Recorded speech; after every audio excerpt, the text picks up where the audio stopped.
Hello, तो कैसे हो बच्चों। उम्मीद करता हूँ आप सभी अच्छे होंगे और आपके 10th की बढ़िया प्रिपरेशन बोर्ड की बहुत अच्छी चल रही होगी। उसी प्रिपरेशन को और आगे बढ़ाने के लिए एक नए चैप्टर की वीडियो लेके आ गए हैं। ये पार्ट 1 है, इसमें हम हेरिडिटी चैप्टर को पढ़ने जा रहे हैं। तो आप एक काम कीजिए, अपना लैपटॉप टैब जिसमें भी आप लेक्चर लगा रहे हो उसको ओपन करके साथ में एक नोटबुक जरूर रख लेना। उसमें अपने नोट्स बनाते जाना एज इट इज। जैसे आपको जो चीज़ें पॉइंट आउट करनी हो उनको आप लिखते जाना, ताकि क्या है कि लेक्चर कंप्लीट होने के बाद में आपके पास में पढ़ने के लिए सफिशिएंट मैटर हो और आप उसको रिवाइज करके चीज़ों को याद कर सकें। तो चलो अपने शुरू करते हैं इसको। चैप्टर का नेम है हेरिडिटी और मेरा नाम गुरनील बराड़ है, एज यू नो। तो हम इसको पढ़ने जा रहे हैं इस चैप्टर को, तो इसको शुरू करते हैं। तो इसमें हम इस चैप्टर में क्या क्या पढ़ेंगे, जो टॉपिक है वो क्या क्या कवर करेंगे। तो सबसे पहले तो हम हेरिडिटी ही समझेंगे कि क्या होता है, फिर वेरिएशन की बात करेंगे, जेनेटिक टर्म्स पढ़ेंगे क्योंकि हम हेरिडिटी है जेनेटिक्स से रिलेटेड है, तो उसके टर्म्स को समझना बहुत जरूरी हो जाता है। उसी के साथ में मोनो हाइब्रिड क्रॉस पढ़ेंगे, डाई हाइब्रिड क्रॉस पढ़ेंगे, मेंडल का जो वर्क है वो पढ़ेंगे, जो फादर ऑफ जेनेटिक्स है उसके बारे में बात करेंगे।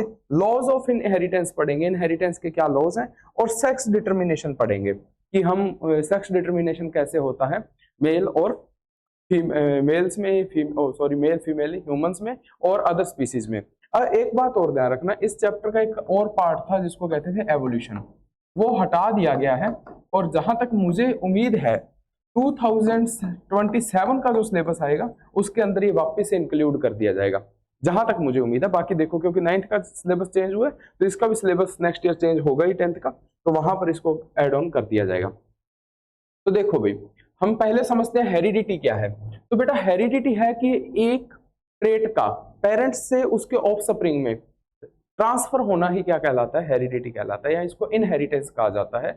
यानी कि माँ बाप से बच्चों में उसके लक्षणों का आना क्या कहलाता है, हेरिडिटी कहलाता है। द ट्रांसमिशन ऑफ कैरेक्टर्स और ट्रेट्स, कैरेक्टर और ट्रेट्स होते लक्षण, from one generation to the next generation, एक जनरेशन से दूसरी जनरेशन में ट्रेट्स का जाना क्या कहलाता है, हेरिडिटी कहलाता है। एग्जांपल्स की अगर अपने बात करते हैं तो एग्जांपल देखो, eye colour, hair colour, blood group, certain physical features can be inherited from parents. देखो जैसा आपने आप अगर खुद में ऑब्जर्व करोगे, जैसा आपके हेयर्स का कलर होगा वैसा आपका या तो मदर के हेयर्स का कलर होगा या फादर के होगा, या हेयर टाइप आपके मदर के होंगे या फादर के होंगे। उसी तरीके से आपकी जो हाइट है वो भी बहुत डिपेंड करती है इस चीज पे। अगर फादर की हाइट ज्यादा, आपकी हाइट ज्यादा हो सकती है, मदर की कम है तो कम भी रह सकती है। और अगर मतलब दोनों की हाइट ज्यादा तो आपके चांसेस बढ़ जाते हैं दोनों की हाइट ज्यादा होने के।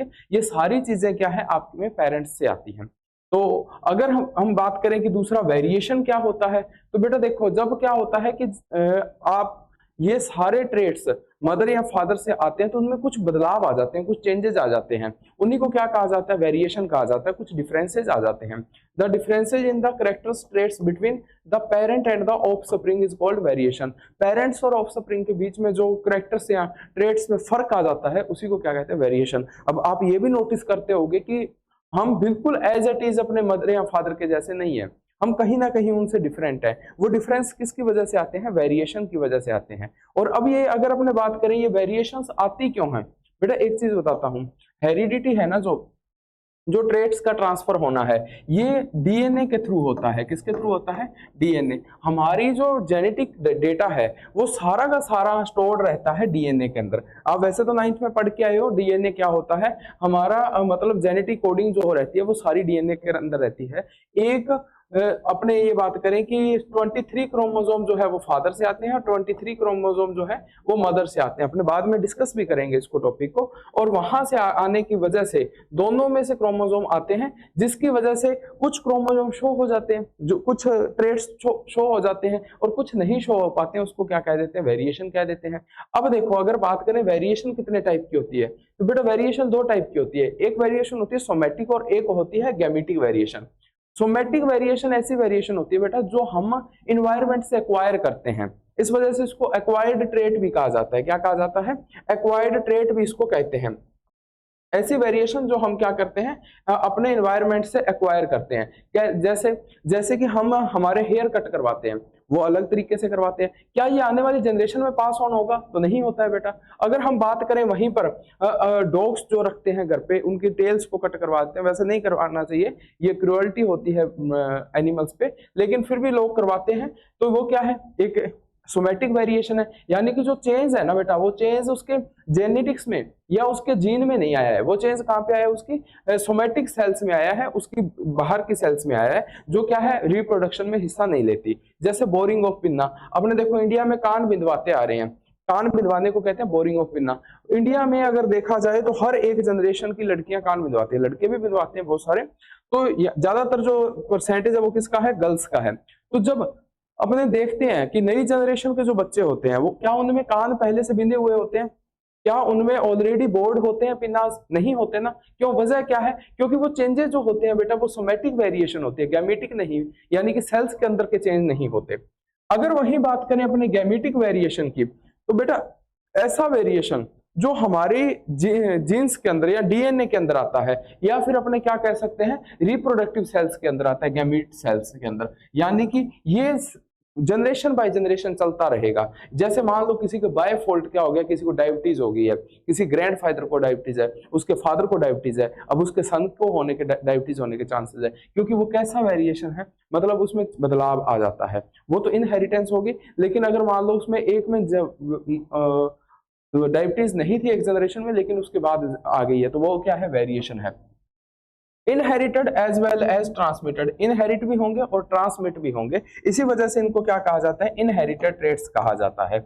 इनको क्या कहते हैं, इनहेरिटेड ट्रेट्स कहा जाता है।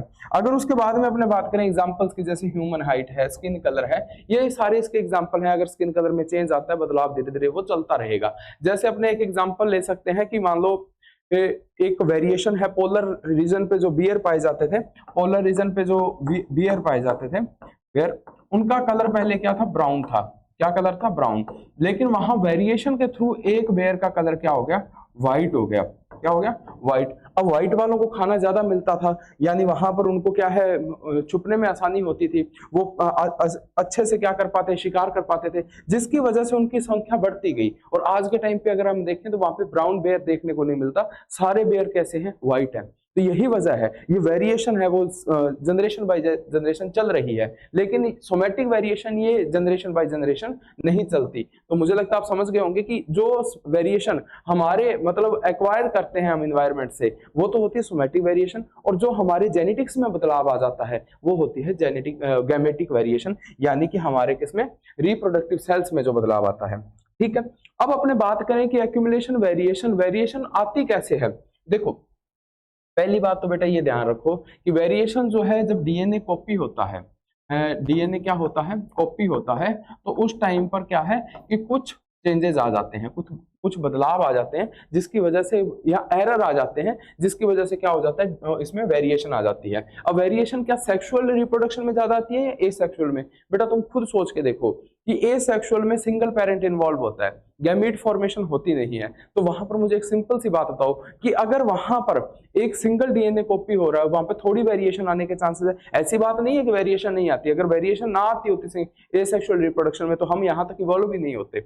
लेकिन अगर इवॉल्व हुए हैं इसका मतलब वेरिएशन आती है, लेकिन वेरिएशन कम अमाउंट में आती है, फ्यूअर वेरिएशन देखने को मिलती है किसमें, एसेक्सुअल रिप्रोडक्शन में। Occurs due to small inaccuracies in DNA copy, DNA copy में क्या स्मॉल इनएक्यूरेसीज होती है, जिसको म्यूटेशन कहा जाता है।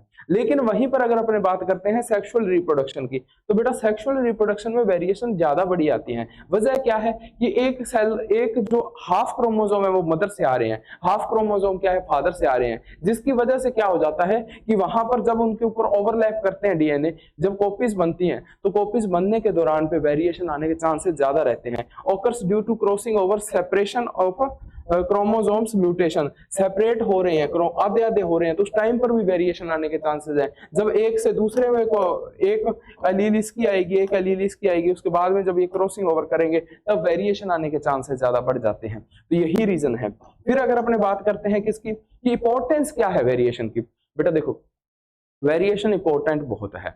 अगर वेरिएशन नहीं होती या जीन्स में बदलाव ना आ रहे होते तो ये मान के चलो एवोल्यूशन नहीं होता।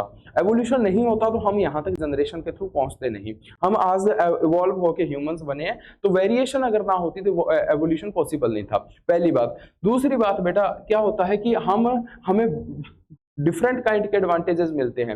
अब देखो बैक्टीरिया, कोई बैक्टीरिया ऐसा है, जैसे अपने अगर बात करें, बैक्टीरिया एक ऐसा ऑर्गेनिज्म है जो बहुत ज्यादा हाई टेम्परेचर और बहुत ज्यादा कम टेम्परेचर दोनों पे सर्वाइव कर सकता है। इसका मतलब अगर एडवर्स कंडीशन आ जाती है, बहुत ज्यादा एडवर्स कंडीशन आ जाती है, तो ये मान के चलो कि सर्वाइव करने वाला कौन होगा, बैक्टीरिया होगा और कोई नहीं। मतलब अगर कोई भी सर्वाइव नहीं कर पाएगा फिर भी बैक्टीरिया सर्वाइव करने के चांसेस ज्यादा है। यानी कि अगर अपने बात करें कि जितनी ज्यादा किसी भी स्पीसीज की वेरिएशन होगी, किसी भी स्पीसीज में क्या होगी, वेरिएशन, उतनी ही ज्यादा उस स्पीसी की क्या बढ़ जाएगी, स्टेबिलिटी बढ़ जाएगी, क्योंकि वो स्पीसी उतना ही ज्यादा लंबे टाइम तक सर्वाइव कर पाएगी, उतने ही हजार्ड यानी कि उतने नुकसानदायक कंडीशंस, इनफेवरेबल कंडीशंस में सर्वाइव कर सकती है वो। तो ये main advantages of variation to species is that the increase the chances of its survival in the changing environment। बदलते हुए environment में species के survive करने के chances को बढ़ा देता है कौन, वेरिएशन। अब free ear lobe and attached ear lobe are two variants found in human population. हमारे अंदर क्या है कि कुछ के ईयर लोब से ये क्या होते हैं, अटैच्ड होते हैं, जैसे मेरे अटैच्ड है, शायद मैंने नोटिस तो नहीं किया कभी, ये अटैच्ड है। किसी के क्या होते हैं, ये फ्री ईयर लोब होते हैं, यहाँ से कम जुड़े हुए होते हैं। ये अपने में ह्यूमन में दो वेरिएंट पाए जाते हैं, ऐसा मतलब नहीं है कि दो टाइप की वेरिएशन पाई जाती है, मल्टीपल वेरिएशन, बहुत ज्यादा वेरिएशन पाई जाती है।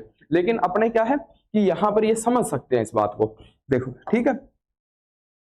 List in a tabular form that distinguishing features between acquired traits and inherited traits with one example। बेटा देखो ये तो मैंने पहले अभी समझा दिया आपको, वैसे ये मैं मतलब ये क्वेश्चन आया हुआ है आपका 2025 में आया शायद। एक्वायर ट्रेट वो होते हैं जो हम लाइफ टाइम के दौरान हम अपने एक्वायर करते हैं, यानी कि आपकी मॉरल वैल्यूज, आपका बोलना चलना, आपके हेयर कट या मैनी थिंग्स जो आप एक्वायर करते हो एनवायरनमेंट से, वो एक्वायर ट्रेट्स हैं। इनहेरिट ट्रेट्स जो आपको पेरेंट्स से मिलते हैं, यानी आपकी हाइट कैसी होगी, आपका स्किन कलर कैसा होगा, आईज का कलर कैसा होगा, ये इनहेरिटेड ट्रेट्स हैं।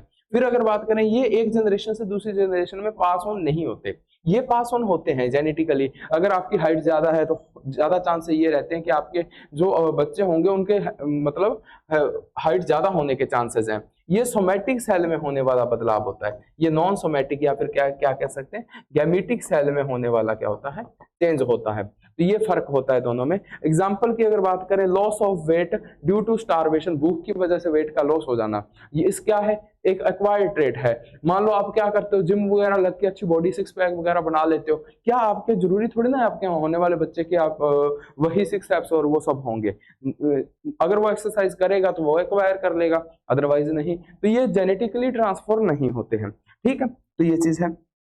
Identify the traits that can not be transmitted from parents to the offspring, जो अब नहीं किए जा सकते। बेटा जो चीजें सीख सकते हो ना आप, जो लर्न कर सकते हो, वो ट्रांसफर नहीं होती हैं, मतलब आप एनवायरनमेंट से एक्वायर करते हो। जो नहीं सीख सकते, जो आपके हाथ में नहीं है, वो क्या ट्रांसफर होती हैं। जैसे स्विमिंग टेक्निक, अगर आपके फादर को स्विमिंग आती है, इसका मतलब ये थोड़ी आपको आएगी, आप सीखोगे तभी आएगी, तो ये ट्रांसफर नहीं होगा। ब्लड ग्रुप, दूसरा क्या है, ब्लड ग्रुप। ब्लड ग्रुप भी ये तो ट्रांसफर होता है मदर फादर से, इस पे अपने क्रॉस लगा देते हैं और ये मतलब होता है। आईज कलर ये ट्रांसफर होता है। डांसिंग स्किल, अब नाचना भाई देखो सीधी बात है, अगर कोई अच्छा डांसर है जरूर थोड़ी उसके बच्चे भी अच्छे डांसर होंगे, तो ये भी ट्रांसफर नहीं होगा। तो कैन नॉट बी ट्रांसमिटेड, हमसे क्या पूछा गया, जो ट्रांसमिट नहीं होते, फर्स्ट और फोर्थ। दो के ऑप्शन बेटा फर्स्ट और फोर्थ लगा रखे हैं, तो आप दोनों ही सही मानना, दोनों ही सही है। बाय चांस बाय मिस्टेक हुआ है, ये बदलने वाला है मतलब, ठीक है। अब इसमें बात करते हैं, the survival of a species promoted through creation of variation, मतलब एक स्पीसी का सर्वाइवल बढ़ जाता है वेरिएशन प्रमोट करने से। इलुस्ट्रेट विद एन एग्जांपल, तो अभी मैंने बैक्टीरिया का एग्जांपल दिया, चलो मैं एक और एग्जांपल देता हूं आपको। देखो हमारे अंदर क्या है कि वेरिएशन पाई जाती है कि हमारा सबका इम्यून सिस्टम अलग अलग है। क्या है, इम्यून सिस्टम अलग अलग है। अगर हमारा सबका इम्यून सिस्टम एक जैसा होता तो क्या कोरोना टाइम में हम सर्वाइव कर पाते। जब कोरोना का टाइम आया था तो उस टाइम पे एक बैक्टीरिया ने कुछ को किल कर दिया, कुछ एक वायरस से ने सॉरी कुछ को किल कर दिया, कुछ बच गए। क्यों, इम्यून सिस्टम किसका वीक था वो चले गए, जिसका स्ट्रांग था वो बच गए। अगर सभी का वीक एक जैसा होता और कोई एक ऐसा वायरस जो एक को किल करता, सारे मर सकते थे। तो यानी कि पूरी एक स्पीसी खत्म हो सकती थी। लेकिन जिस स्पीसी में जितनी ज्यादा वेरिएशन होगी, जितने ज्यादा बदलाव होंगे, उतना ही ज्यादा वो क्या हो सकती है, सर्वाइव कर सकती है। दूसरा, वो उतना ही एनवायरमेंट में होने वाले चेंजेस को अडेप्ट कर सकती है। तो ये क्या है, सर्वाइवल। ये बैक्टीरिया का एग्जांपल दिया हुआ है यहाँ पर, मैंने अभी आपको एक्सप्लेन किया था। A population of bacteria living in temperature water that can withstand heat due to the rise in temperature due to global warming will survive better in heat wave than non variant bacteria having no capacity to tolerate heat wave. देखो, जो पानी के अंदर bacteria रह रहे हैं, जहां पर गर्म पानी है और वहां पर वो सर्वाइव कर रहे हैं, जब हीट वेव आएगी, टेम्परेचर बढ़ेगा, तो वो सर्वाइव कर जाएंगे। लेकिन जो नहीं रह रहे हैं, जो जिनके अंदर हीट को सहने की कैपेसिटी नहीं है, वो सर्वाइव नहीं करेंगे। The suitable variant promote survival. Suitable जो वेरिएशन है वो सर्वाइवल को क्या करती है, प्रमोट करती है। तो चलो आगे बढ़ते हैं। Variation is useful for the survival of स्पीसी over time. Explain this statement with the help of an example. Same बात है, वही मैंने अभी जो आपको एक्सप्लेन किया है वही यहाँ पर है, तो ये चीज भी आप इसमें नोट डाउन कर लेना। असर्शन रीजन सुन लो क्या है। Bacteria that can withstand heat wave better chances of survival in A heat wave.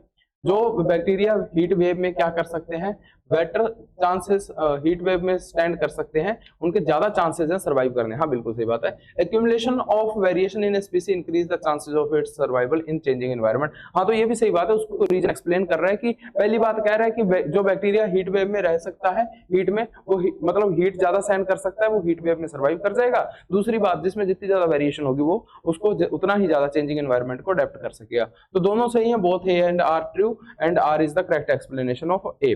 ठीक है, तो ये है बेटा, ये सारे जो क्वेश्चंस है ना जो इसमें मैं करवा रहा हूँ, वो सारे के सारे क्वेश्चन क्या है, प्रीवियस ईयर एग्जाम्स में आए हुए हैं। ऐसा क्वेश्चन नहीं है कि कोई भी वैसे भी कई बार इंपॉर्टेंट क्वेश्चन लगता है तो ऐड ऑन कर देते हैं, लेकिन ये सारे क्या है, रिपीटिंग क्वेश्चंस हैं। A human child bears like all the basic features of human beings। ठीक है, सही बात है, human. It looks exactly like its parents showing very little variation। क्या हम लिटिल वेरिएशन शो करते हैं? ऐसा तो नहीं है, क्योंकि सेक्सुअल रिप्रोडक्शन शो करते हैं, ज्यादा वेरिएशन होती है, एग्जैक्टली लुक लाइक तो नहीं होते हैं। तो इसका आंसर हमारा क्या हो जाएगा, A is true and R is false. तो सी सही करेक्ट आंसर है इसका। तो अब चलो कुछ जेनेटिक टर्म्स के बारे में समझ लेते हैं। जब हम जेनेटिक्स शुरू करने जा रहे हैं, जेनेटिक्स के बारे में स्टडी करने जा रहे हैं, तो हमें जेनेटिक्स टर्म्स का पता होना बहुत जरूरी है। आगे चल के मैं होमोजाइगस, हेटेरोजाइगस, ये सारी चीजें जब बोलूंगा तो आपको समझ में ना आए, इससे पहले ही अपने क्या करते हैं, जेनेटिक्स टर्म्स को समझ लेते हैं। पहली बात तो हेरिडिटी क्या होता है, जो ट्रेट ट्रांसफर होते हैं एक जनरेशन से दूसरी जनरेशन में, ट्रेट्स का ट्रांसफर ही क्या कहलाता है, हेरिडिटी। लेकिन जो जिनमें बदलाव आ जाता है, जो प्रॉपरली क्या नहीं हो पाते, ट्रांसफर नहीं हो पाते, उनको कहा जाता है वेरिएशन। ठीक है। जीन क्या होती है बेटा, हेरिडिटी की एक यूनिट होती है जो हमारे एक पर्टिकुलर कैरेक्टर को कंट्रोल करती है। यानी मान लो मेरा कोई क्रोमोसोम का कोई हिस्सा है जो मेरे आईज के कलर को कंट्रोल कर रहा है, तो वो क्या कहलाएगा, जीन कहलाएगा। उसी तरीके से डीएनए जेनेटिक मटेरियल होता है बेटा, सारा जो अपना डेटा है, हेरिडिटरी इंफॉर्मेशन जो है वो सारी डीएनए के अंदर स्टोर रहती है। इसकी फुल फॉर्म आप देख लेना, डीऑक्सीराइबोस न्यूक्लिक एसिड होती है। मैं लिख देता हूँ यहाँ पर क्योंकि पूछ ली जाती है, डीऑक्सीराइबोस न्यूक्लिक एसिड। ठीक है।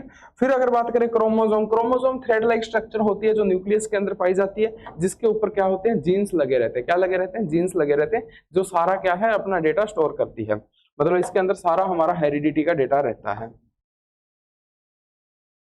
अलील्स बेटा देखो, पता क्या होता है, जब हमारे मतलब जो क्रोमोसोम होते हैं वो इस तरीके से होते हैं, इसमें जो एक स्ट्रैंड है, क्या है, एक स्ट्रैंड को क्या कहते हैं, अलील कहते हैं। ये वाला स्ट्रैंड और ये वाला स्ट्रैंड अलग अलग क्या है, अलील हैं। Alternative forms of same gene की जो अल्टरनेटिव फॉर्म्स होती हैं, देखो ये भी आइज के कलर को कंट्रोल करेगा, ये भी आइज के कलर को कंट्रोल करेगा, लेकिन इसी के अल्टरनेटिव फॉर्म्स को क्या कहते हैं, अलील्स कहते हैं। दूसरी बात करते हैं, देखो इन दोनों में से एक तो शो होगा, मान लो ये फादर से आ रहा है जिसकी आइज का कलर क्या है, ब्लैक है, ये मदर से आ रहा है जिसकी आइज का कलर क्या है, ब्लू है, लेकिन बच्चे की आइज का कलर क्या है, ब्लैक। यानी कि ये वाला काम अपना कर रहा है, ये वाला काम नहीं कर रहा है, ये छुप गया है। तो जो दिखता है उसको तो कहते हैं डोमिनेंट ट्रेट, और जो नहीं दिखता है, जो मतलब दब जाता है, तो उसको कहते हैं रिसेसिव ट्रेट। जो डोमिनेंट ट्रेट है, ए trait that expresses itself even when only one allele present. जब सिर्फ एक ही एलील प्रेजेंट हो ना उसकी, फिर भी वो क्या करे, एक्सप्रेस करे। यानी कि ये मान लो बी है और ये बी है, और जब ये दोनों में मतलब बी और बी इस तरीके से, तभी ये शो करेगा। रिसेसिव में ये जरूरी है कि दोनों ही यही होने चाहिए, जब ये दोनों होंगे तभी ये क्या करेगा, शो करेगा। आगे जब मैं एक्सप्लेन करूंगा तब आपको बेटर तरीके से समझ में आएगा, जब अपने मेंडल का वर्क पढ़ेंगे। तो फिर बात करते हैं जीनोटाइप। बेटा जीनोटाइप होता है जेनेटिक मेकअप, यानी कि इसको जब अपने पीढ़ी दर पीढ़ी, जनरेशन बाय जनरेशन जब अपने स्टडी करते हैं, तो उस टाइम पे हम क्या है, उसकी पेडागिरी बनाते हैं, एक चार्ट बनाते हैं फैमिलीज का, पूरी फैमिली का। तो वहां पर जब उसको स्टडी किया जाता है तो उसको कहा जाता है जीनोटाइप। फिनोटाइप वो करेक्टर होते हैं, ऑब्जर्वेबल करेक्टर, जो हम देख के बता सकते हैं। जैसे कि किसी प्लांट की हाइट ज्यादा है तो वो टॉल है, कम है तो ड्वार्फ है, किसी का फ्लावर का कलर येलो है या ब्लू है, ये क्या होते हैं फिनोटाइप, यानी कि हम देख के ऑब्जर्व करके बता सकते हैं। ऑब्जर्वेबल कैरेक्टरिस्टिक्स को क्या कहा जाता है, ये फिनोटाइप कहा जाता है जब हम उसको लिखते हैं। ठीक है, चलो होमोजाइगस पेयर।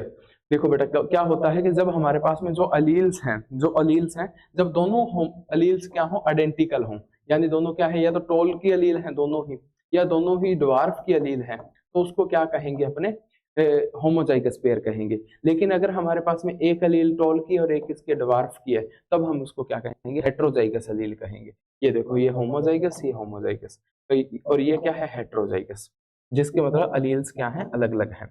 मुझे लगता है आप समझ गए होंगे। Gamete, gamete reproductive cell obtaining containing one set of chromosome. बेटा देखो गैमीट क्या होते हैं, ये तो पता ही है, हर मतलब इसमें क्या है, ह्यूमन में स्पर्म होता है, गैमीट क्या होते हैं, स्पर्म सेल को क्या कहते हैं, गैमीट कहते हैं। यानी कि इसके अंदर हाफ नंबर ऑफ क्रोमोसोम रहेंगे, एक सेट रहेगा, 23 क्रोमोसोम रहेंगे मदर फादर में, 23 रहेंगे मदर में, तो दोनों से आगे जो ऑफस्प्रिंग में आएंगे 46 क्रोमोसोम आएंगे। फिर जाइगोट, जाइगोट क्या है, इनके फ्यूजन से जो बनता है, मेल और फीमेल के गैमीट के फ्यूजन से जो बनता है, उसको क्या कहते हैं, जाइगोट। और म्यूटेशन क्या होता है, तो देखो बेटा जेनेटिक मटेरियल में एकदम से जो बदलाव आ जाता है, चेंज आ जाता है, उसको क्या कहते हैं, म्यूटेशन कहा जाता है। तो ठीक है, अब आगे बढ़ते हैं। What are chromosome? Explain in brief how stability of DNA content of a species is ensured in sexually reproducing organism. Explain the mechanism of inheritance used by sexually reproducing organism to ensure the stability of DNA of the species. तो देखो पहली बात तो ये पूछी जा रही chromosomes क्या होते हैं, और दूसरी बात ये पूछी जा रही है stability of DNA content of species ensure. हाँ, डीएनए कंटेंट की जो स्टेबिलिटी है वो कैसे इंश्योर की जाती है, मतलब ह्यूमंस में। तो ये अपने देख लेते हैं। Chromosomes are independent pieces of DNA that carry genes controlling the traits of organism. Chromosome independent piece होते हैं डीएनए के, जो क्या करते हैं, कैरी करते हैं जीन्स को और कंट्रोल करते हैं ऑर्गेनिज्म के कैरेक्टर को। Each chromosome contains the genetic information inherited from parents. In human beings for example chromosomes exist in pairs with one set coming from mother and one set coming from father. यानी वो pairs में पाए जाते हैं, एक set mother से आता है और एक किससे आता है, फादर से आता है। अगर हम बात करें उसकी बी आंसर क्वेश्चन की, in sexually reproducing organism each parent contributes one set of genes to the offspring through their germ cell. देखो बेटा पता क्या होता है, हमसे ये पूछा गया है कि उनमें नंबर ऑफ क्रोमोसोम सेम कैसे रहते हैं। तो बेटा एक बात ध्यान रखना, जो हमारी पूरी बॉडी में से डिवीजन पाया जाता है वो पाया जाता है माइटोसिस, यानी कि इसके अंदर क्रोमोसोम 46 के 46 ही रहेंगे। लेकिन जो गैमेटिक सेल होती है उसके अंदर जो डिवीजन पाया जाता है वो पाया जाता है मियोसिस, यानी कि जिसके अंदर क्या है, क्रोमोसोम 46 से सेल में 23 हो जाते हैं, हाफ हो जाते हैं। अब फादर जो है और मदर जो है, 23 क्रोमोसोम फादर से आएंगे, 23 क्रोमोसोम मदर से आएंगे, और टोटल 46 क्रोमोसोम ऑफस्प्रिंग में होंगे।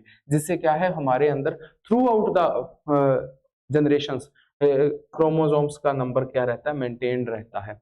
Each cell of the body has two copies of each chromosome, one of the male parent and one from the female parent. During the formation of germ cells, only one chromosome from each pair goes to the gamete. सिर्फ एक जाता है, ये मैंने बता दिया। When the male and female gametes fuses, the zygote formed again gets two set of chromosome, one from each parent. दोनों में से एक एक मिलता है, और इस प्रोसेस की वजह से हमारे अंदर क्रोमोसोम्स का जो नंबर है वो सेम रहता है। ये लगभग क्या सारी स्पीसीज में ही पाया जाता है कि नंबर ऑफ क्रोमोसोम सेम रहते हैं। अगर बढ़ रहे होते बेटा, अगर इसमें नंबर ऑफ क्रोमोसोम हाफ नहीं हो रहे होते, हमारी बॉडी में सेल डिवीजन मियोसिस नहीं पाया जा रहा होता, तो ये समस्या, फिर तो नंबर ऑफ क्रोमोसोम इतने बढ़ जाने थे कि न्यूक्लियस हैंडल ही ना कर पाता। लेकिन नहीं, नेचर ने खुद को इस तरीके से डिजाइन कर दिया है कि उसमें वो नंबर ऑफ क्रोमोसोम बढ़ने ही नहीं दे रहा। ठीक है, 9th में आपने ये सेल डिवीजन में पढ़ा होगा, माइटोसिस और मियोसिस। तो चलो अपने बात करते हैं ग्रिगोर जॉन मेंडल के बारे में। देखो बेटा एक चीज बताता हूँ, ग्रिगोर जॉन मेंडल जो है ये मतलब ऐसे थे कि थोड़े, मतलब आप ये समझ सकते हो कि मतलब इनकी जो थिंकिंग थी वो अजीब तरीके से थी। तो ये उनको क्रिटिकल थिंकिंग ज्यादा थी, तो ये चीजों को क्या करते थे, क्वेश्चनिंग वगैरह। तो ये 7-8 ईयर ओल्ड एज में घर से चले गए थे वहां। उसके बाद पृष्ठ में रहने लगे, वहां पे पादरी यानी फादर बन गए, उनको संभालने लगे। तो इन्होंने इनके ना पृष्ठ के बाहर एक गार्डन था, गार्डन में इन्होंने ऑब्जर्व किया कि वहां पर कुछ पी प्लांट्स लगे हुए हैं। उन पी प्लांट्स में कुछ प्लांट्स की हाइट ज्यादा थी, कुछ प्लांट की हाइट कम थी, लेकिन बीच की हाइट का, मीडियम हाइट का कोई नहीं था। तो इन्होंने जब उसके पीछे के रीजन को जानना चाहा तो इन्होंने पूरी उसके ऊपर स्टडी की, पी प्लांट्स के ऊपर। और यही इनका सबसे बड़ा बेनिफिट था, आगे चल के अपने डिस्कस करेंगे इसके बारे में, कि इनका सबसे बड़ा जो मेरिट थी, इन फायदा जो मिला इतनी सक्सेस का, वो इनको पी प्लांट के ऊपर रिसर्च करने का मिला। अब जो वजह थी, फिर इसके बाद में इन्होंने इसके ऊपर स्टडी की, पब्लिश किया उसको, लेकिन वो क्या है, कुछ इतना हम लोगों के यूज में आया नहीं, पढ़ने में आया नहीं। न्यूज़पेपर, लोकल न्यूज़पेपर में पब्लिश किया था, लेकिन फिर बाद में दो साइंटिस्ट ने इसको फर्दर रिसर्च जब करनी शुरू की जेनेटिक्स के ऊपर, तब उन्होंने सोचा कि क्या ऐसा है कि ऐसी एक बहुत बड़ी ब्रांच है जिसको अभी किसी ने टच ही नहीं किया, जिसके बारे में किसी ने बात ही नहीं की, तो ऐसा तो नहीं हो सकता। फिर उन्होंने इसको थोड़ी हिस्ट्री जानने की कोशिश की, तो इनका न्यूज़पेपर मिला, तो उन्होंने फिर से इन चीजों को पब्लिश किया और इसको न्यू मेंडलिज्म के नाम से जाना गया। और फिर उनमें 3 लॉ इन्होंने दिए थे, law of dominance, law of independent assortment और लॉ ऑफ सेग्रीगेशन। लेकिन उन्होंने बाद में 2 लॉ और दे दिए, जो इसमें थोड़ा सा क्या है, कहीं ना कहीं इसमें क्या आ रही थी, एक्सेप्शंस आ रही थी। तो वहां पर लॉ ऑफ को डोमिनेंस और लॉ ऑफ इनकम्प्लीट डोमिनेंस देखने को मिला। लेकिन वो 2 लॉ हम 11th में पढ़ते हैं, 12th में पढ़ते हैं, लेकिन ये जो बाकी 3 लॉ है वो यहीं पर 10th में हम स्टडी करेंगे। तो ये इनका थोड़ा इनके बारे में था, ग्रिगोर जॉन मेंडल। और इनको फादर ऑफ जेनेटिक्स कहा जाता है भाई, यानी कि जेनेटिक्स को जो स्टार्ट करने वाले थे वो यही थे। मतलब बहुत बड़ी रिसर्च है इसकी वजह से, मतलब बहुत सारी बीमारियां वगैरह, डिजीजेज वगैरह के ऊपर रिसर्च हो पाई है। तो आज के टाइम पे बहुत बड़ा, मतलब ऐसा मान के चलो कि रिसर्चिंग पॉइंट है जेनेटिक्स। तो Grigor John Mendel was an Austrian monk. Austrian monk समझ गए आप, मॉन्क क्या होता है, अपने साधु को कह देते हैं मॉन्क। ऑस्ट्रियन मॉन्क थे, तो मैंने अभी आपको बताया। And scientist known as the father of genetics, इनको क्या कहा जाता है, फादर ऑफ जेनेटिक्स कहा जाता है भाई। ही conducted experiment on P plant, किसके ऊपर कंडक्ट किए थे, पी प्लांट के ऊपर कंडक्ट किए थे। और जो पी प्लांट का अपने अगर बात करें साइंटिफिक नेम की, तो वो होता है पिसम स्टाइबम। ठीक है, तो ये भी याद रख लेना, पूछ लिया जाता है भाई। ठीक है, to study the inheritance of traits, he proposed the law of inheritance explaining how traits are passed from parents to offspring. Parents से ऑफस्प्रिंग में ट्रेट्स कैसे पास ऑन होते हैं, ये भी इन्होंने बता दिया था। His work led the foundation of modern genetics, आज की जो जेनेटिक्स की स्टडी हो रही है ना, तो उसकी जो नींव पत्थर जो रखा था वो इन्होंने रखा था, ग्रिगोर जॉन मेंडल ने। मतलब बहुत ही जबरदस्त इनके क्या थे, मतलब एक्सपेरिमेंट्स थे। तो अब इन्होंने सिलेक्ट किया था पी प्लांट को, मतलब इन्होंने हाँ सिलेक्ट नहीं किया, वो एक्सीडेंटली हुआ, लेकिन हाँ चलो ये कह के चलते हैं कि पी प्लांट को सिलेक्ट किया और इन्होंने 7 करेक्टर्स के ऊपर बात की। लेकिन बेटा एक बात बताऊं, इससे पहले अगर अपने ये जान लेना कि पी प्लांट इनको सिलेक्ट करने के बेनिफिट क्या हुए या इनको क्या फायदा मिला उससे, तो बेटा पता क्या है, उन्होंने जब एक्सपेरिमेंट मटेरियल के लिए चूज किया ना, पहली बात तो ये थी कि इसमें जो डिटेक्टेबल कॉन्ट्रास्टिंग करेक्टर थे पी प्लांट में, वो काफी थे। यानी कि अभी 7 करेक्टर जो हमने स्टडी करेंगे, वो 7 करेक्टर्स के ऊपर स्टडी कर सकते थे ये, यानी कॉन्ट्रास्टिंग करेक्टर काफी थे। दूसरा, इसका शॉर्ट लाइफ स्पैन था, यानी 2-3 महीनों में प्लांट क्या हो जाता था, एक प्लांट से दूसरा प्लांट बन के तैयार होकर उसको स्टडी किया जा सकता था। फिर इसके बाद नॉर्मली इनमें सेल्फ फर्टिलाइजेशन और क्रॉस फर्टिलाइजेशन करवाया जा सकता था। आपने ये सेक्सुअल रिप्रोडक्शन में पढ़ा होगा कि सेल्फ पोलिनेशन और सेल्फ क्रॉस पोलिनेशन क्या होता है। तो इसमें क्या है, आसानी से करवाया जा सकता था, वो कंट्रोल कर सकते थे इसको। यानी कि वो क्या करते थे कि जो फ्लावर है, फ्लावर के अंदर क्या पाए जा रहे हैं, दोनों टाइप के जो ये पाए जा रहे हैं, क्या कह रहे हैं अपने, स्टेमन और पिस्टिल पाए जा रहे हैं। तो वो क्या करते थे कि कट करके, एक मिनट भाई, पिस्टिल अजीब सा बन गया, चलो इसको कट करके क्या करते थे, अगर इनको चाहिए कि इसी फ्लावर का दूसरे फ्लावर के ऊपर क्या आ जाए, पोलन ग्रेन जाए, तो ये क्या करते थे, स्टेमन को कट कर देते थे और उसके पोलन ग्रेन्स को इसके ऊपर क्या स्प्रे करके और इसको बांध देते थे, जिसकी वजह से क्या होता था कि दूसरे फ्लावर के पोलन ग्रेन इस पे नहीं आ पाते थे। यानी कि ये कंट्रोल्ड कंडीशन में सेल्फ फर्टिलाइजेशन और क्रॉस फर्टिलाइजेशन करवा पाते थे। लार्ज नंबर ऑफ सीड्स बहुत ज्यादा बनते थे, जिससे क्या है, इनके पास में स्टडी के लिए मटेरियल ज्यादा आ जाता था। उसके बाद में अगर अपने बात करें तो इसके एक ये प्लांट एनुअल भी था, ये भी इसका बेनिफिट था ये इसमें एड ऑन नहीं लिखा हुआ नहीं है, यानी पूरे साल भर उगता था प्लांट, यानी कि ऐसा नहीं है किसी वेदर का या सीजन का वेट करना पड़ेगा तब हम इस पे स्टडी करेंगे। तो अब हम देख लेते हैं कि इस पे कौन कौन से करेक्टर्स पे इन्होंने स्टडी की थी। जो करेक्टर इन्होंने स्टडी के लिए चुने थे वो कौन कौन से थे। फ्लावर कलर था एक, तो उसमें डोमिनेंट जो देखने को मिला वो वायलेट मिला और वाइट रिसेसिव रहा। फ्लावर पोजीशन थी, यानी एक्सियल है या टर्मिनल है, फ्लावर या तो प्लांट की ब्रांच के बीच में लग रहा है या उसके टर्मिनल ऊपर वाले हिस्से पे लग रहा है, तो क्या है टर्मिनल। सीड कलर या तो येलो है या क्या है ग्रीन। जो इधर वाले ट्रेट है ना, आप देखो ये डोमिनेंट है, यानी कि ये क्या हो रहे थे डोमिनेट कर रहे थे दूसरों को, बाकी क्या हो रहे थे छुप रहे थे, वो रिसेसिव थे। सीड शेप, या तो सीड क्या था राउंड था या फिर क्या था रिंकल्ड। पॉड शेप इनफ्लेटेड, यानी फूली हुई फली थी या फिर क्या थी उसमें कंस्ट्रक्टेड थी, पिचकी हुई थी। पॉड कलर, या तो पॉड कलर ग्रीन था या फिर क्या था येलो था। और हाइट ऑफ प्लांट जो देखने को मिली वो क्या थी, या तो टॉल था और इस पे तो बहुत स्टडी हुई है, या फिर क्या था ड्वार्फ था। तो चलो अपने इसके बारे में ही अब स्टडी करेंगे, ठीक है। तो ये जो करेक्टर हैं, ये करेक्टर उन्होंने ज्यादा मतलब डोमिनेट करते रहे दूसरों को, वो क्या रहे रिसेसिव रहे, यानी कि दूसरी पीढ़ी जनरेशन बाय जनरेशन में दबते रहे। इस वजह से इनको रिसेसिव ट्रेट लिखा गया और इनको क्या लिखा गया डोमिनेंट ट्रेट लिखा गया। तो चलो अपने इसको अभी देख लेते हैं। तो पहला क्रॉस अपने जो पढ़ने जा रहे हैं वो कौन सा है, मोनोहाइब्रिड क्रॉस है। कौन सा क्रॉस है, मोनोहाइब्रिड क्रॉस, यानी कि यहाँ पर उन्होंने क्रॉस करवाया सिर्फ एक कैरेक्टर को कंसीडर करते हुए। मेंडल का जो, जब मोनो का मतलब होता है वन या फिर अपने क्या कहते हैं सिंगल, जब एक ही कैरेक्टर के बारे में बात की, एक ही ट्रेट के बारे में बात की, तब उसको क्या कहा गया मोनोहाइब्रिड क्रॉस। यानी कि एक कौन सा ट्रेट था वो था हाइट। वो क्या था हाइट। हाइट में अब उसमें क्या था कि हाइट जो है वो या तो कम हो सकती है या ज्यादा हो सकती है। तो उसमें देखने को मिला कि दो हाइट थी प्लांट में, एक टॉल था और एक ड्वार्फ।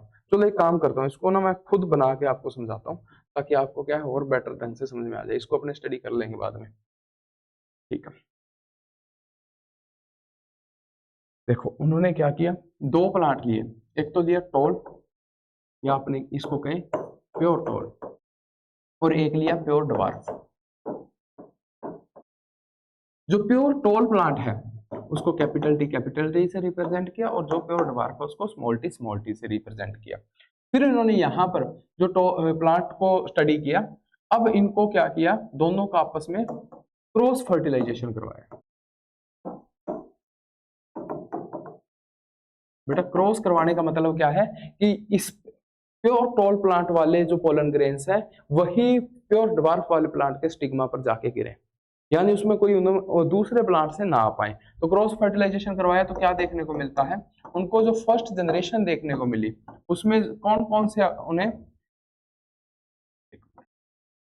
सारे जितने भी प्लांट देखने को मिले, सारे प्लांट कैसे देखने को मिले, टॉल देखने को मिले। ऑल प्लांट्स वर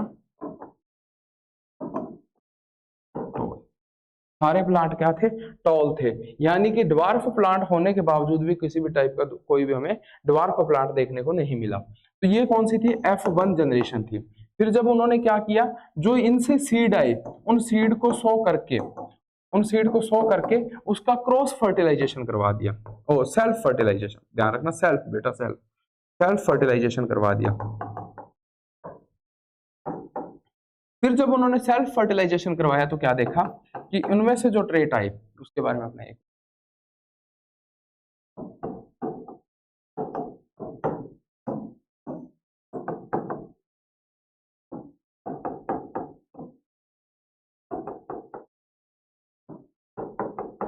यानी कि उनको देखने को क्या मिला, 3 प्लांट तो ऐसे थे जो टॉल थे, 3 प्लांट तो ऐसे थे जो क्या थे टॉल, और एक प्लांट ऐसा था जो क्या था ड्वार्फ।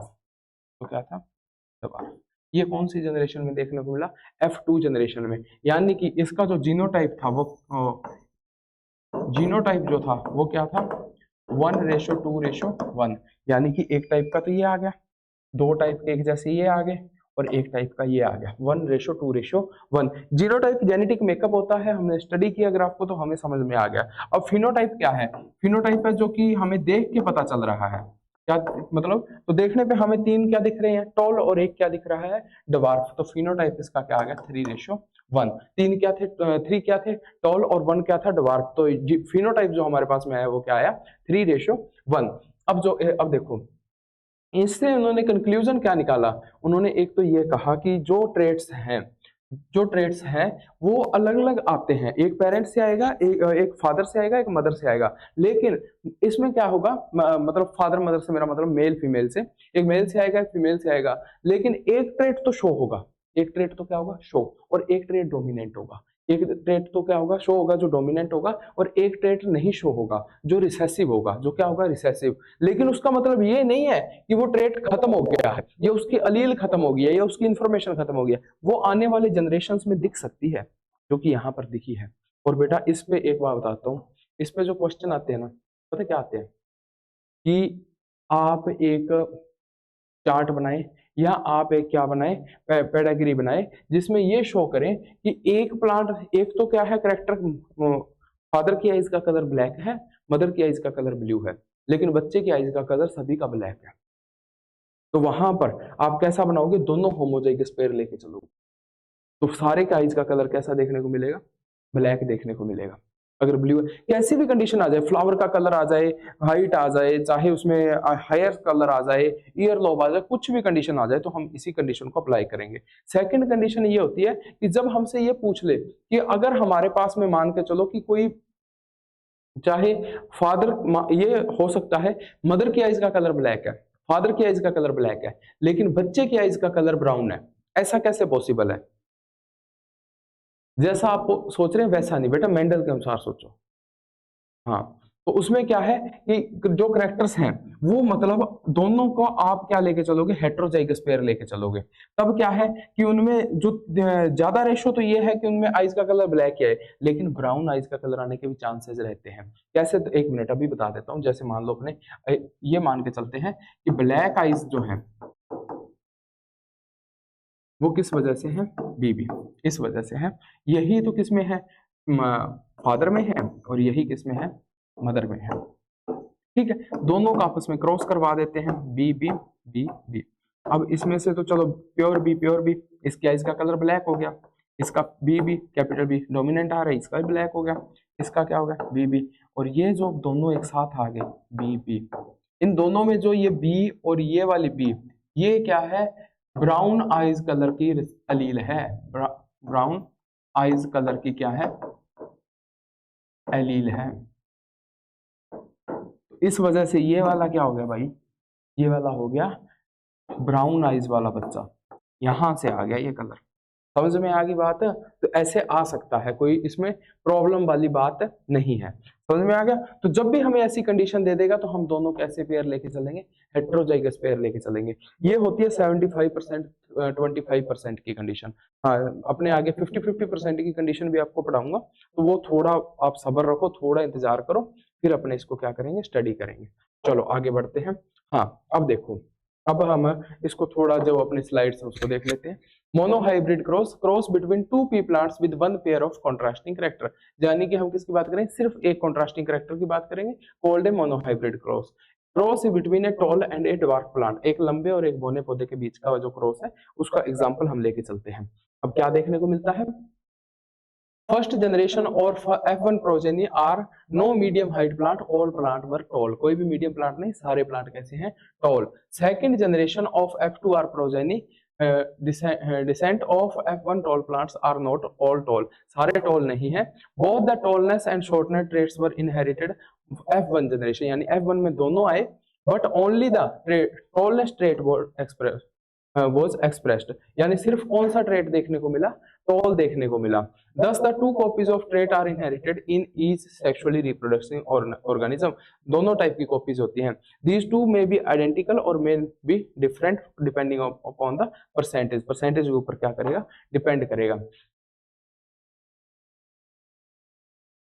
प्योर और होमोजाइगस कंडीशन, कि जब प्योर और होमोजाइगस कंडीशन होती है तब दोनों ट्रेट्स क्या होते हैं, both are dominant traits, both are recessive alleles, या तो दोनों डोमिनेंट रहेंगे या दोनों क्या रहेंगे, रिसेसिव रहेंगे। हेट्रोजाइगस में हाइब्रिड कंडीशन रहती है, वन डोमिनेंट रहता है और वन क्या रहता है, रिसेसिव। इसका जो फिनोटाइप हमारे पास में आया 3:1 आया, और इसका क्या आया, जीनोटाइप जो आया वो क्या है, 1:2:1 आया। इसके बारे में तो हमने स्टडी कर ही ली, इसके बारे में तो हम बात कर ही चुके हैं। ऑब्जर्वेशन क्या थी मोनोहाइब्रिड क्रॉस की, ऑल प्रोजेनी F1 प्रोजेनी वो टॉल, प्रोजेनी मतलब पीडी, मतलब उस जो जनरेशन वहां पे दिखी, नो मीडियम हाइट प्लांट, कोई भी हाइट हाफ प्लांट का नहीं था। ओ F2 प्रोजेशन 1/4 were short and 3/4 were toll, यानी कि अपने क्या कह सकते हैं 75% क्या थे, टॉल थे, और 25% क्या थे, ड्वार्फ थे, पौने थे। ठीक है, फिनोटाइप क्या था 3:1 और जीनोटाइप क्या था 1:2:1। तो इसके बारे में अपने बात कर चुके हैं।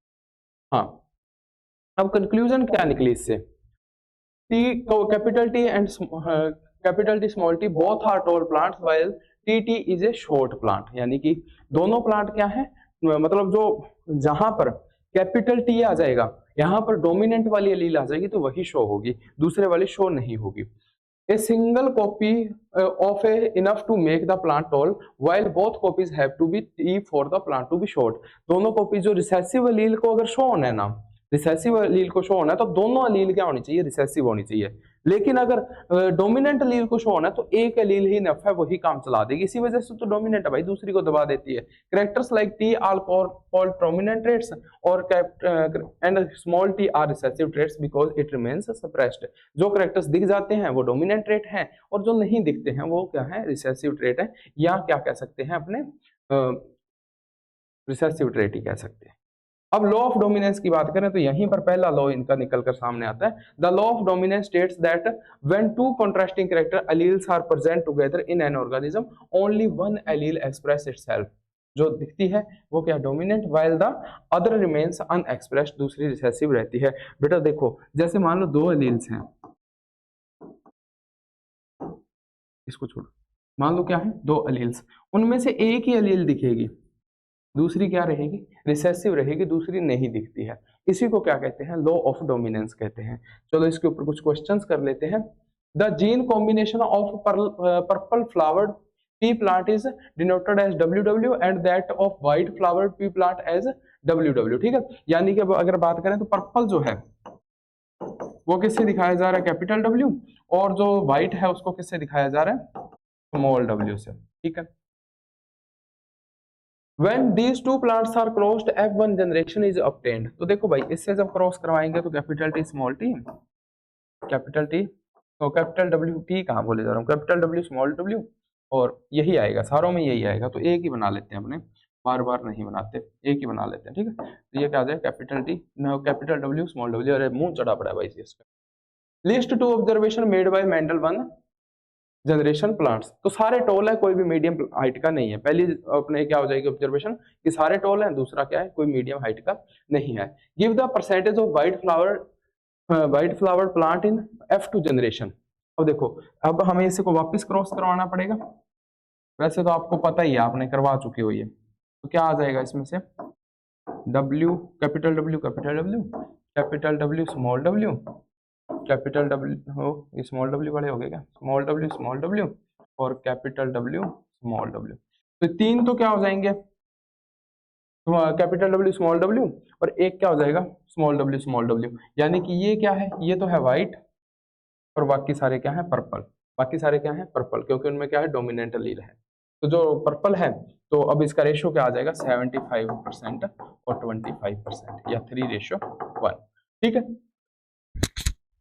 Ratio of gene combination WW ओ मतलब ऐसे बोलते हैं, capital W capital W capital W and small w F generation. यानी कि हमसे क्या पूछ रहा है, जीनोटाइप पूछ रहा है। तो क्या आ जाएगा, देख लो यहाँ पर कितने हैं, एक तो ये है कैपिटल W, दो ये है capital W capital W small w, और एक ही है small w small.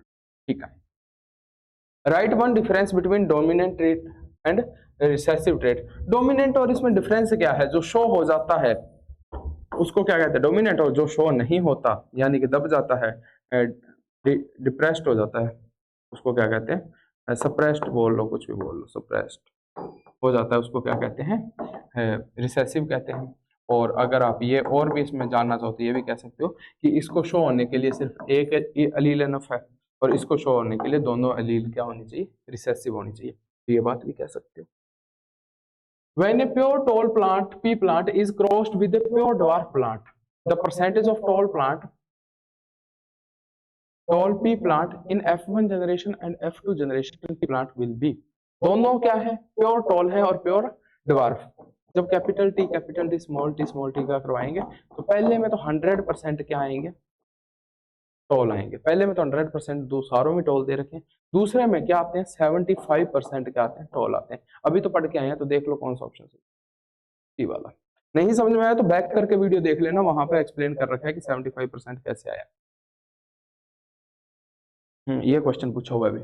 The lowest part of the ear called earlobe is closely attached to the side of the head in some of us and in not in others called free earlobe. जिसमें जुड़े होते हैं उसको क्या कहते हैं attached, और जिसमें नहीं जुड़े होते फ्री ईयरलोब। एक्स और वाई फिगर में दिखा रखा है, ये अटैच्ड है और ये क्या है अलग है, ये ठीक है। Attached and free earlobes are two variants found in human population. The gene for earlobe is dominant over attached earlobe. जो फ्री ईयरलोब की डोमिनेंट है दूसरे पे कौन से अटैच्ड वाले से, ठीक है। A man with attached earlobe, उन्होंने पहले बता दिया कौन सा है, जो फ्री ईयरलोब है वो डोमिनेंट है। फ्री ईयरलोब क्या है डोमिनेंट। इसको अपने क्या कर लेते हैं एक बड़ा सा सर्कल लगा लेते हैं इस पे ताकि क्या प्रॉब्लम ना आए, ये ठीक है। अब जो अपने बात करें एक अटैच्ड ईयरलोब वाला ह्यूमन है, मतलब मैन है, कौन है मैन, वो मैरी करता है, marriage a woman having free earlobe, यानी कि वुमन वाले के पास में क्या है dominant. 50% of their children have free earlobe. यार ये कंडीशन ना सही बताऊं, ये कंडीशन आपको बाद में पढ़ाने का मन था क्योंकि ये सेक्स डिटर्मिनेशन में पढ़ाते हैं कंडीशन। चलो मैं करवा देता हूं यहाँ पे, लेकिन इसको सेक्स डिटर्मिनेशन के बाद वाले में देखना, ठीक है। 50% of both have attached earlobe, दोनों में क्या है 50% है ऐसा। तो बेटा देखो ऐसी जब कंडीशन होती है ना तो एक पेयर तो लिया जाता है हेटेरोजाइगस और एक पेयर लेते हैं होमोजाइगस। रिसेसिव वाले में तो होमोजाइगस आएगा, क्लियर सी बात है। जो ईयरलोब फ्री है उसको किससे दिखा देते हैं एफ से, कैपिटल एफ से, फ्री ईयरलोब होना। और जो अटैच्ड है उसको स्मॉल एफ से। अब जो मेल है ना उसमें क्या आ जाएगा ये, और जो फीमेल है ना इसमें आ जाए। लास्ट में फिर से बताऊंगा मैं आपको सेक्स डिटर्मिनेशन के टाइम पे ये क्वेश्चन, अभी स्किप करना ठीक है। एक बार मतलब देख तो लो वीडियो, देख लो समझ में आ जाएगा कुछ, तो नहीं भी आएगा तो वहां पे बता दूंगा, वहां पे समझ में बेटर आएगा। तो ये क्या है, ये कैपिटल एफ है, ये क्या है स्मॉल एफ। ऐसे ना बना लेंगे कर्सिव वाला यो वाला, ये ठीक है ना। तो देखो ये वाला इसके साथ गया, क्या आ गया कैपिटल एफ स्मॉल एफ। ये वाला फिर इसके साथ गया, क्या आ गया कैपिटल एफ स्मॉल एफ। अब ये वाला इसके साथ में गया, क्या आ गया स्मॉल एफ स्मॉल एफ। और ये वाला किसके साथ में गया, इसके साथ क्या आ गया स्मॉल एफ। अब देखो ये दोनों क्या है इसके पास में डोमिनेंट एलील है, तो यानी दो तो केस क्या आ गए फ्री ईयरलोब वाले, और ये दो के अलग अलग हैं, यानी कि ये कौन से आगे अटैच्ड ईयरलोब वाले, ठीक है। तो दोनों काटोगे 1:1 निकालोगे तो 50% 50% ये हो जाता है। तो ये बाद में समझाऊंगा, अभी मतलब समझा ही दिया, समझाऊंगा क्या, लेकिन बाद में और बेटर ढंग से बात करेंगे इस पे। ये रहा Munna Munni. A cross between two tall pea plants resulted in offspring having a few dwarf plant, यानी दोनों टॉल थे और क्या थे ड्वार्फ थे। The gene combination of the parental plant must be, ये तो अब आ ही गया समझ में, हो ही गया आपसे। मतलब क्या है दोनों क्या हो जाएंगे capital T small T, capital T small T, ये तो आप पढ़ के आ ही चुके हो। The genotype of green stemmed plant tomato plant is denoted by जीजी। ग्रीन किससे डिनोट कर दिया, ग्रीन स्टेम है जिसका वो क्या है स्टेम ग्रीन है जो जीजी, और जिसका क्या है पर्पल है, क्या है पर्पल है उसका किससे G G small G. Between these two were self pollinated to obtain F2 generation, सीधा F2 भाई, F1 तो क्या आ जाएगी जी आ जाएगी। इन दोनों का क्या करवा दिया self pollination. What will be the ratio of G, ये तो पता ही है ना यार, वही टॉल वाला वही सिचुएशन है, बस कलर चेंज करेक्टर चेंज करेंगे, ठीक है। तो आप कंफ्यूज मत होना। तो इसका क्या आएगा आपको पता है, ये वाला तो आएगा भाई साहब, करवा लो ले और एक बार करवा दो ना, करवा देते हैं बच्चे ऐसे, मतलब नाराज नहीं होते, अच्छे बच्चे हो तुम। क्या कर रहा हूं मैं, अच्छे से करवा दो। ये इससे गया तो जी, ये इससे गया तो जी, ये इससे गया तो जी, और ये इससे गया तो जी। अब ये कितने हैं एक, देख लो एक, ये कितने हैं दो, तो दो, ये कितने एक, तो एक। देख लो कौन से ऑप्शन में आ रहा है, तगड़ा डी ऑप्शन में आ रहा है। वेरी गुड, बहुत अच्छे बच्चे, मुझे लगता है समझ गए होगे आप सारी चीजें। ए क्रॉस बिटवीन, यार फिर आ गई है, a cross between pea plant with white flower, white flower वाले किससे दिखाया, डब्ल्यू, डब्ल्यू यानी स्मॉल बी है ये, and pea plant with violet flower, capital V. बेटा एक बात बताऊं, इन जनरल क्या है कि ये ना थोड़ा ऐसे बना हुआ है कि जो डोमिनेंट रेट होता है ना उसको अपने कैपिटल में लेके चलते हैं, किसमें, कैपिटल में, और जो रिसेसिव होता है उसको मतलब स्मॉल में। Resulted in F generation, ratio of violet and white flower. ये होमवर्क है भैया आपका, कमेंट बॉक्स में इसका आंसर लिख देना, जो भी हो आपका होमवर्क है, और गलत हुआ तो सजा दे देंगे तुम्हें, ठीक है।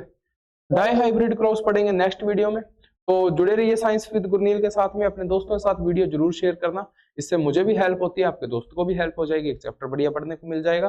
कोई डाउट हो तो कमेंट बॉक्स में लिख देना, मैं आंसर करने की पूरी कोशिश करूंगा, और शेयर तो कर किया करो यार भाई, सब्सक्राइबर वगैरह बढ़वाओ, मतलब बाकी थैंक यू सो मच यहाँ तक वीडियो देखने के लिए, और all the best for your exam preparation, thank you so much.